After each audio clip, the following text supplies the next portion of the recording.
lelai. Pikalan. Kanda pi tharai kan ni kapisa. Kali jauh na kan ni.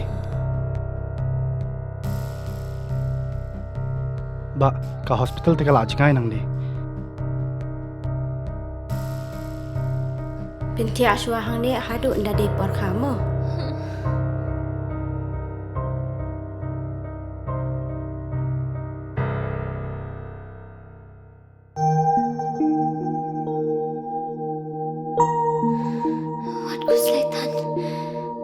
Sister, hap siu kat no ma? Kasurkar kalau siulut iki jing separo. Namar man ka wei pa ka wei ka min siem ka long ka koridor.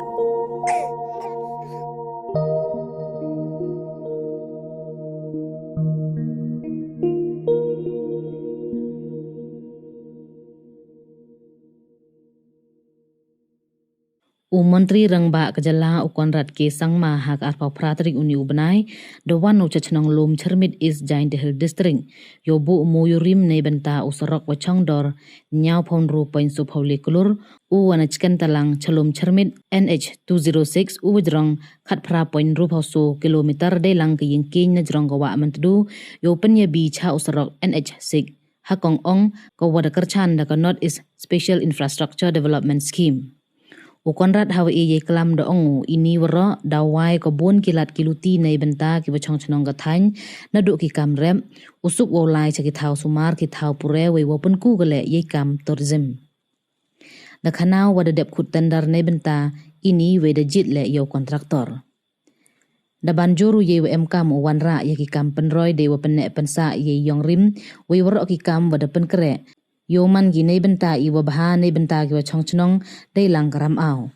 Ko sorkar de yele ga wanra ye man salon sar de wa em benta kiwa chongchnong hawa pen kre ye ki kam pen roy we ko yiu ne slem de ong konran. De pen kudu de wa pen singaw ye kimen wa de ye wa wan bu ye kini ki mo yurim de wa ikhublai le yo sumbut menteri rangba deilang MLA kathany ye wa de ye wa wanra ye kini ki kre. Tegani ke projek ni man ko cipta rapi pher ko ni bitron ke projek ko de khodi mau ko jong de kitin prano ko dong ni projek ko connect pe Skhentalang Lumshyrmit na ka vi highway che ka vi highway to ko snaw sorong mo ngi pikap pa ba ko ni bo em de pimem hen ni program ko first program ko namani kani projek de man ni ko so ka manya pa purtam hawa ane ni haita ha latar ke debo monori kamwa legally project ko datam so spa klor tenne ke sito wandu monori mu chief minister o mayayu yake east Jain Dehil region duna ke san spa klor ton ai ti thap ti ko sawara. Sir, I would like to remind you, I remember since the first day I came to your office and proceed regarding with application for this road. And I remember you told me that if needed, Markerman, I will take you to Delhi and then try to seek what is the best we can do so that we can implement this project. But lucky to say, I don't need to go to Delhi along with you. You yourself, you have done it. And today we witness that it really happened what you have spoken that day. This is one of the most important projects in his constituency. And while other projects are important, he would like to give one of the top priorities to this project.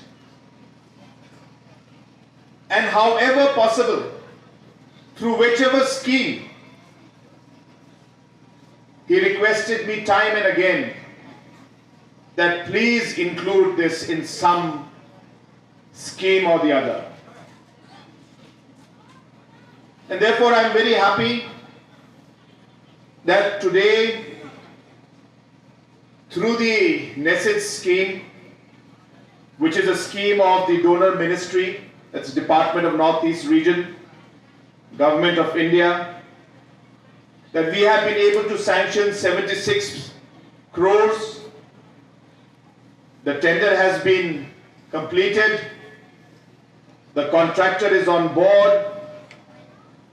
and I'm sure that the work also will start very soon. And we will be able to complete this project in the days to come. And I would like to urge the contractor as well as the MLA that we must ensure that quality is maintained, and we must ensure that the work happens at a fast pace.